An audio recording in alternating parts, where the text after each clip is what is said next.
අනේ ඒක නම් කීරත් කරන්න දෙන්න බෑ. ඒක තමයි යාගේ ඇඟේ තියෙන හොඳම කොටස. ඒක නම් කීරත් කරන්න දෙන්න බෑ. හරියන්නේ නෑ නේ අම්මේ මේ කුමාරි කරන්නේ. අනේ පුතේ ඒක කපන්න දෙන්න බෑ පුතේ.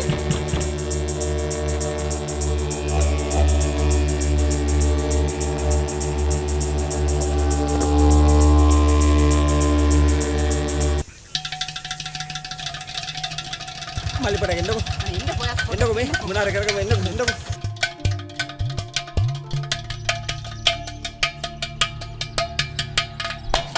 පුංචි බහතුරුම් එකට යද්දි වැටුණා. එතකොට අම්මා ගියා දුවගෙන මේ පුංචිව බලන්න. අම්මත් එතනම වැටුණා. හැබැයි තාත්තට මොකද උනේ? ලොකුනේ.